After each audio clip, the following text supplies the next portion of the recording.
Right, it's been a while since I've done a Fire Emblem clip. Let's get things rolling.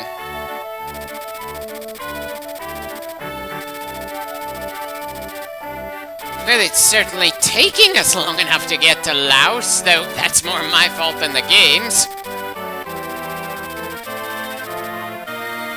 Well, darn, doesn't look like an especially memorable character there. We'll see just how long he lasts.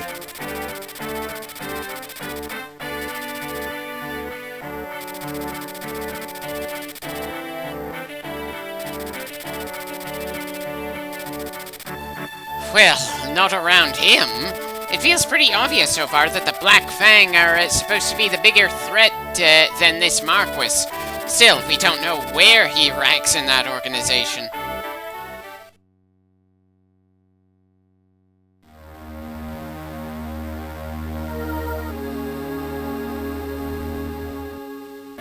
So, I suppose there's going to be a betrayal happening here, Let's just see how predictable that betrayal is going to be.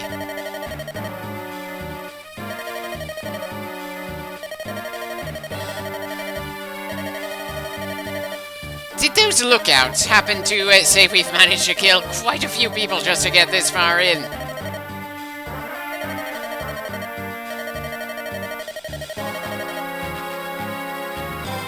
And there's the man who assassinated the previous Marquis, who decided to show his spine and not just be a puppet for him and his master.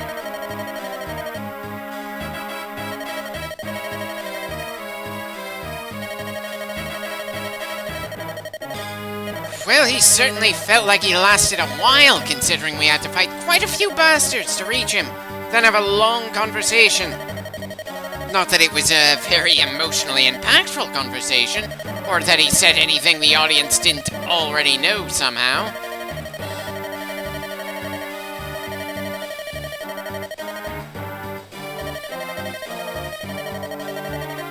Well, the Kingdom of Faria may have lost quite a bit of power, but we've got a pretty damn strong group of fighters moving around right now. Wow, this Black Fang guy is pretty bad at calming this Marquis down. I'm sure he's dangerous, but I'm not all that convinced he's actually going to be all that active in this story. If there was a chance that actual armies are going to be thrown around, we're more likely to end up fighting against them than alongside them.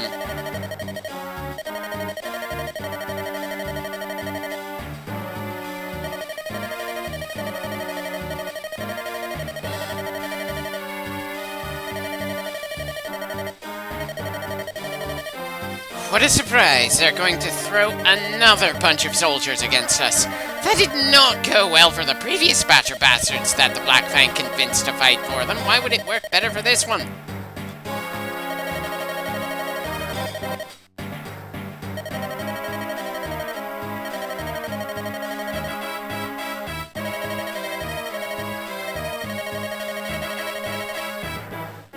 I don't think your finest are going to be enough, but then it's not like I've ever beaten this game before. Maybe I'm just underestimating the Laos military.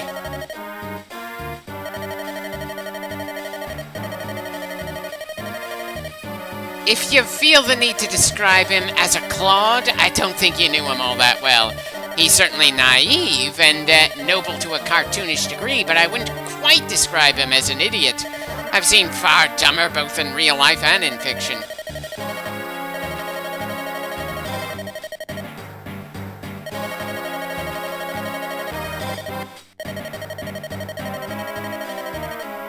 Odd bit of concern from Effidel here. I was under the impression he was the type to consider everyone other than himself and his master to be expendable assets.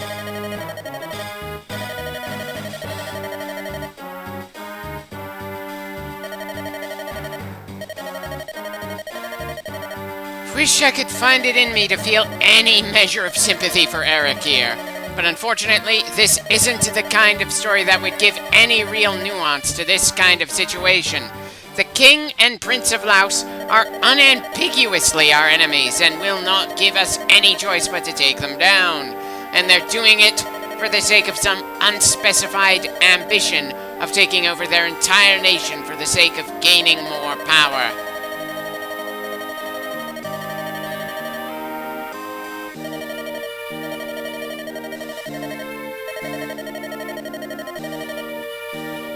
considering these guys are preparing for war anyway, we'd have ended up in one regardless of if you came here. And now for the almost obligatory bit of someone in a Japanese-made game that is centered around combat saying they don't like war. Granted, this isn't going to get anywhere near the level of obnoxious as Ace Combat 5's anti-war speeches, as you slaughter countless people in fighter jets. Still, after a point, being a pacifist who doesn't actually want to fight, but is forced to by circumstances, is a bit of a cliche in Japanese media from what I can tell. Especially when we're playing as somebody who has learned how to fight from a young age. We could use some more battle-hungry youths who know nothing of war thinking it's awesome, and then learning it's something that's absolutely horrible as they go through it. Not just people who cry, "I don't want war" from the start, as they prove they are extremely good at it. Well, it was either him or his father that would come to greet us. Which of the pair would you prefer to deal with, Hector?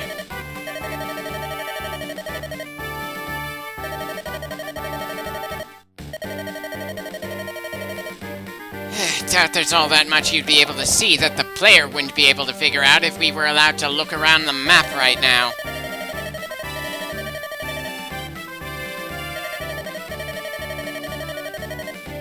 You come to his lands unannounced, and you wonder why he's coming to greet you? I mean, sure, he's obviously a villain we're gonna have to beat in this mission, but still, Eliwood didn't get to see the meeting where Eric was sent to get him killed.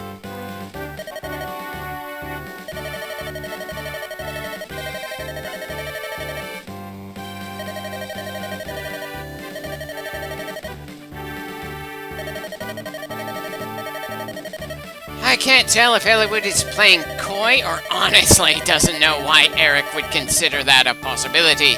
It's hard to tell when there's no voice acting.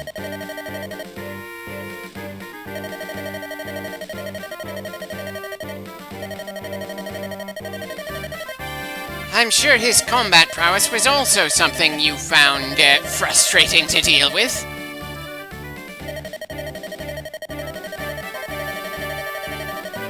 You know, part of me kind of wants Eliwood to make a joke about Eric possibly having a crush on Hector. It wouldn't really add anything to the story, but dear God, these characters most definitely need some spice to help make them interesting. It's part of why I've been taking my damn time getting this LP done. Aside from Lynn, none of the characters are drawing me in, and Lynn hasn't been with us for a while.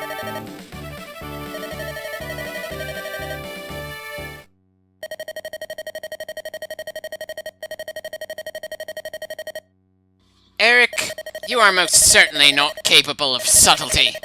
I'm sure there were ways you could have convinced Eliwood to, at the very least, lower his guard a little in time for you to set up a more proper trap. But no, he has to be barely better than a bloody bandit. And he's just gonna attack us out in the open instead of at some pre-designated point where his troops should have some form of advantage over us. Or, well, an advantage that isn't just sheer numbers.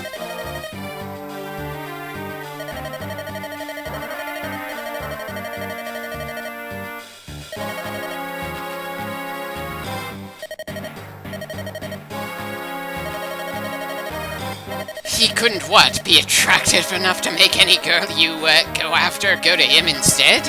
I'm afraid so. It probably says something that I'd prefer if there was more of a tinge of jealousy of some kind or another in this fight, instead of just a smug prince who feels everyone else is beneath him, including 2 other princes.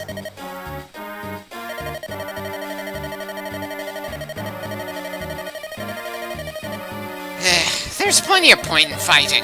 Especially since you plan on killing us all regardless of if we resist or not. And good God, you most certainly do not have an unending torrent of troops. There's going to be a limit to how many you're able to bring out here. And I do hope you have more going for you than just sheer numbers, so I can at the very least feel a little legitimately challenged in a tactical manner here. Unfortunately, I'm fairly certain that the real challenge of this battle is going to be bringing down Eric, since bosses around here are just bullshit.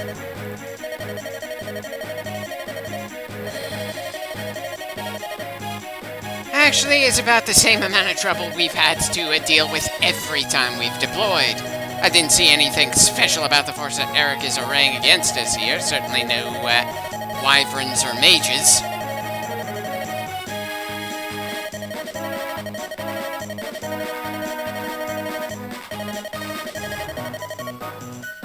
Considering the enemy most definitely wants him dead, that's a suspicious request.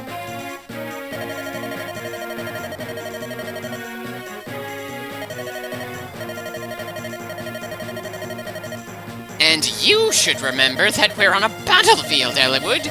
This woman doesn't look anywhere near distinct enough to be a party member to join us, so I'd be at least a little cautious.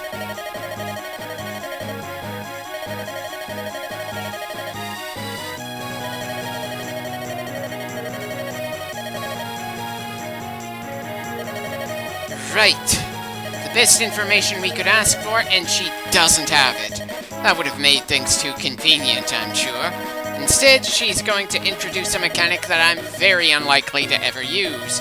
If you pay her some in-game currency, you're going to get some advice how to deal with the battle you're about to go through. Personally, I'd prefer to trust my own middling skills, and when that fails, trust random walkthroughs I can find on the internet.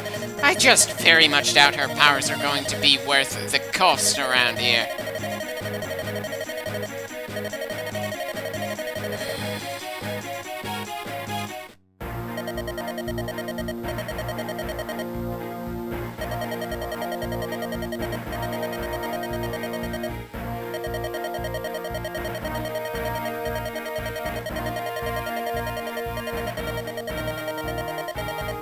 Well, that's certainly a lot more useful in my mind than the fortune teller.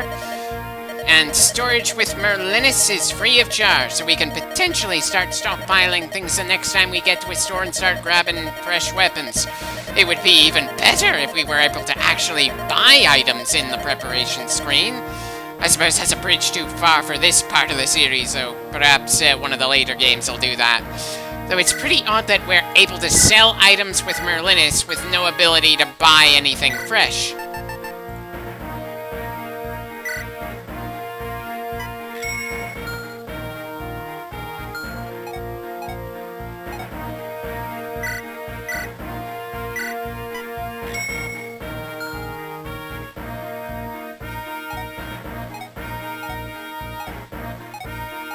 Not a lot more we can do in terms of items at the moment. Definitely feels like Lowen could use another spear at some point, though.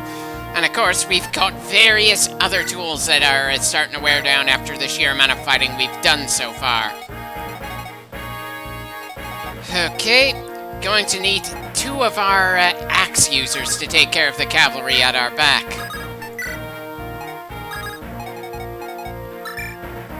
Yeah. Definitely don't want our healer to be that close to a hostile spear.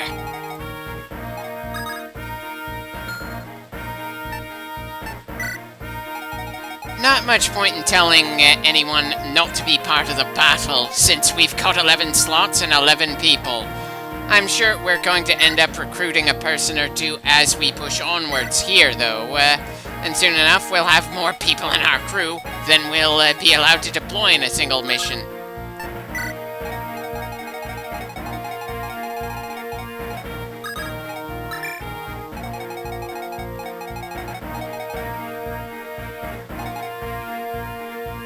We're definitely dealing with quite a few spear users to start this off. And, I somehow doubt our swordsmen are going to get all that much here.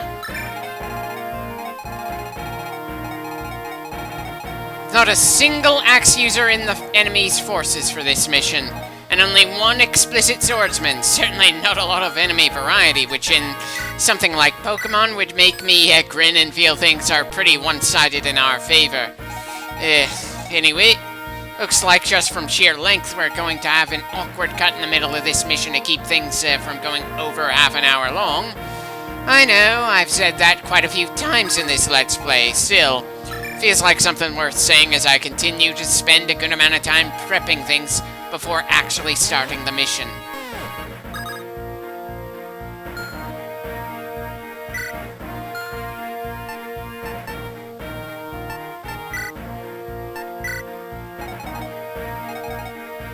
Probably should have gotten things started a bit earlier than this. Hell, I've spent over half this clip without actually making any decisions. Probably another reason why I'm taking quite a while to continue on with Let's Play in this game.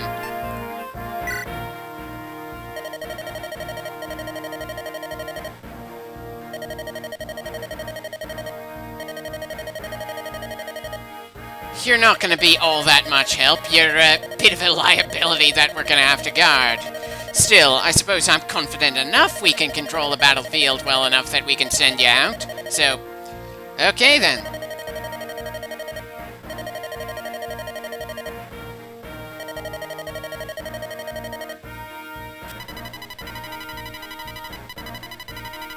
We're 26 parts into this Let's Play. Why the hell do we need a tutorial message that reiterates the exact thing that a character just told us? For one thing, we're so far past the point that we need this kind of hand-only tutorial that it's just obscene. This is just insulting as all hell, seriously. At this point in the game, I'm genuinely wondering if I'm actually going to be able to push forward long enough to reach the credits. And they're introducing new things to us, talking to the player as if we're just idiots or as if we only just started the game. All to lead us to the first choice we get for the mission. Anyway, time to actually start moving our pieces around this board. Marcus, I appreciate you're brave, but I explicitly removed all your weapons.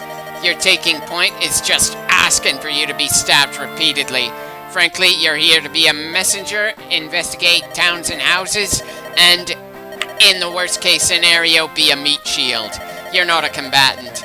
Speaking of combatants, looks like we're going to gain our first magic attacker in this mission, and it's Urk.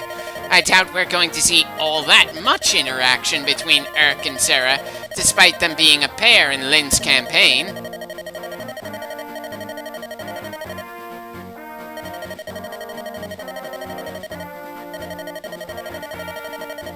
Don't worry, he'll stumble onto some people who are currently fighting against the Marquess. Still, bit annoying to see that villagers who absolutely hate their local lord aren't going to do anything to go against the guy. Though I suppose if they were the sort of people who would openly resist the king, then he wouldn't have been able to try assembling an army to try some big rebellion and gain more power in the first place.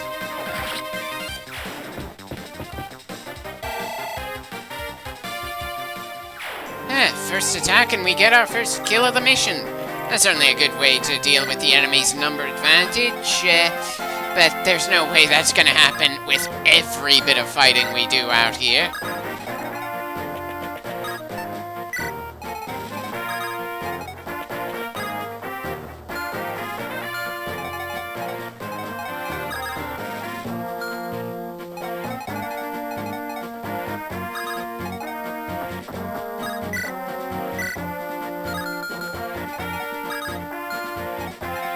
Three sword-centric characters on our side, and way too many enemies are primed to deal with swordsmen. Well, I think we can still manage to get our swordsmen 1 or 2 kills.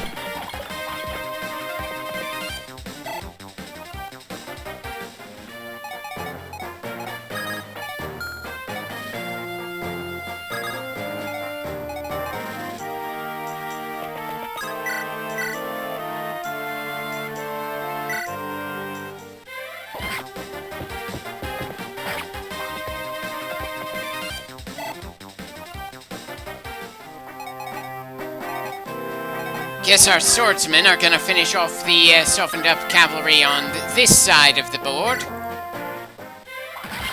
And that makes 8 for Matthew.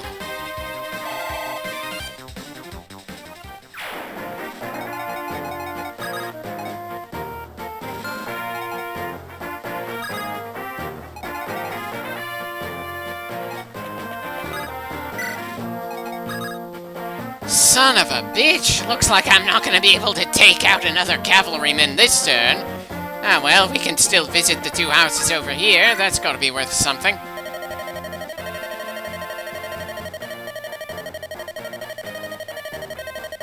Ah!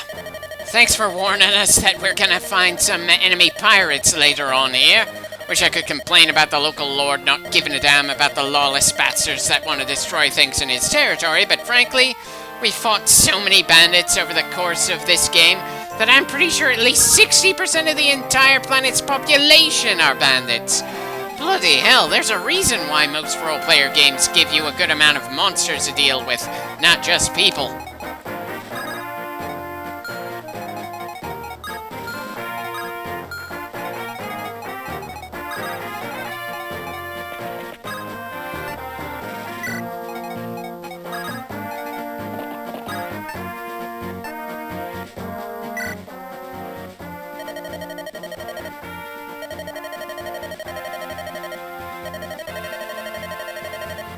Not yet, but I'm sure it has something to do with what's going on with Urk.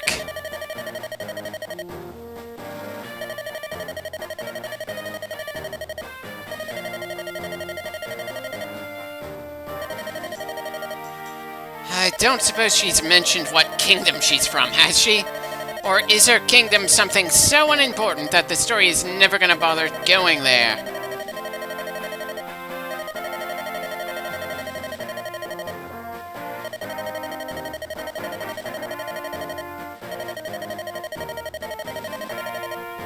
Why keep her trapped instead of outright capturing her if he's not willing to take no as an answer? From what little we heard, it's less that he's trying to gain her heart, and more that he wants to turn her into a trophy.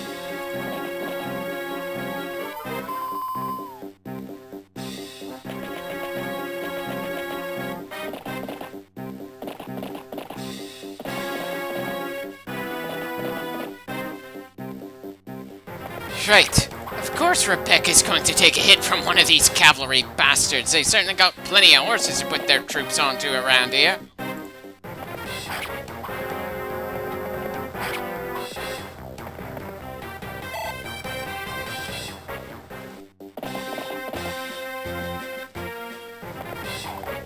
She would have survived the second hit as well, but still, annoying as hell. As is the fact that Lowen looks completely surrounded at this point.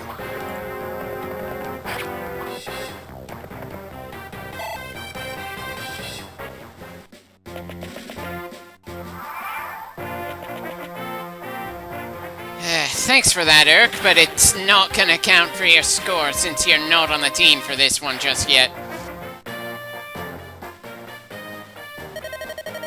Ah, and there's the princess that is part of this very thin subplot that won't last all that long anyway. Shame that the game won't give her all that much in terms of personality, but then it hasn't given much of anyone a personality. Not even the characters that are central to the plot. Lynn got most of the personality in this game and most of the character development, while everyone else is essentially just another piece on the map for us to use in a given fight, or an obstacle to deal with.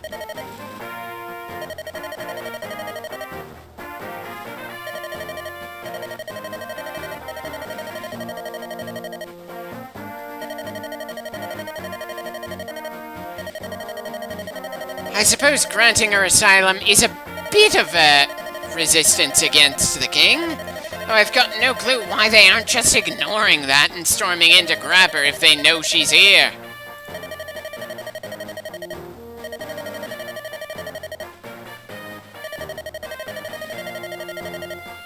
If he's always threatening and abusing you, and you hate him, I'm pretty sure that's grounds to resist him further than this, maybe do an outright rebellion. Seriously, make up your mind if you're firm in your convictions or meek peasants to be trampled over. Trying to be both in the same story is a bit rough.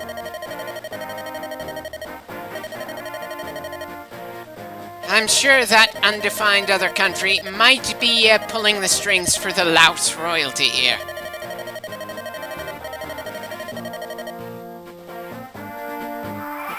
Well, I suppose the important thing for the moment is what we're going to be doing next, and we've got a lot more enemy bodies to clear from the map before we're done with this battle.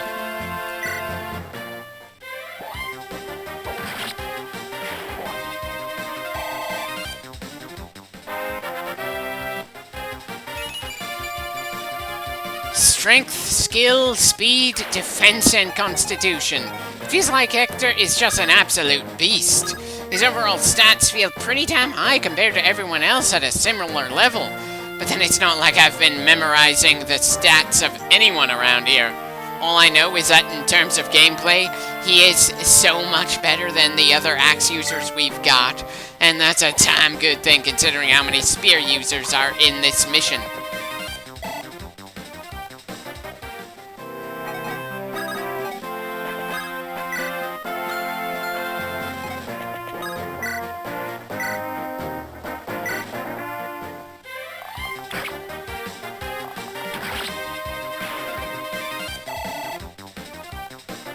Is it just me, or is it annoying to figure out what hit and what kill will get someone leveled up? I'm sure there's some actual system for how those things are calculated, but it doesn't feel all that obvious to me from one attack to the next.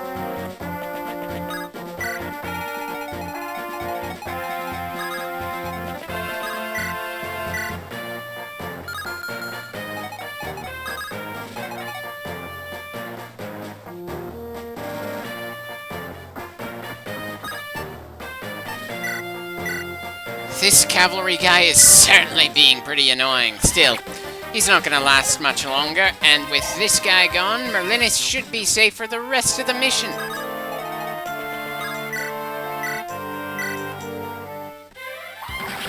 And that makes Guy an ace. Good to see.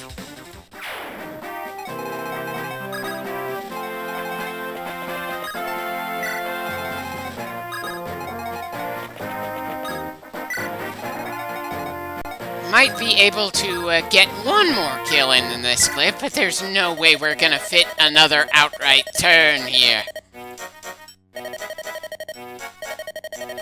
He's trying to get on with his next job, and possibly trying to forget he was ever employed to you, even if he did pretty well in the previous campaign. I'm sure the exchange between these two is supposed to inspire some laughs, but I'm just not feeling it.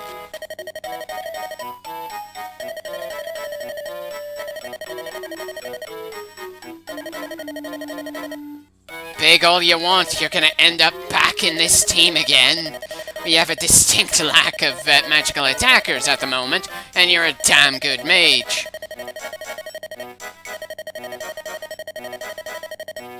No, he's currently employed.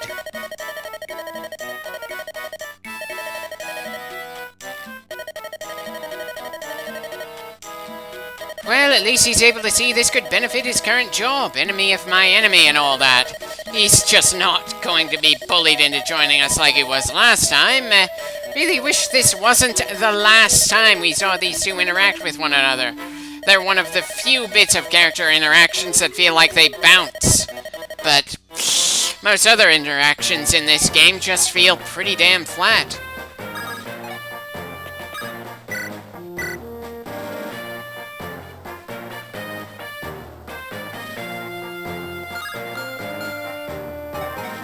Yeah, this is probably a better position to strike from. And apparently it didn't matter where we struck from, we still missed. Guess that's what I get for feeling pretty confident in an 83% chance to land. Good news, Marcus, you can be useful as a meat shield.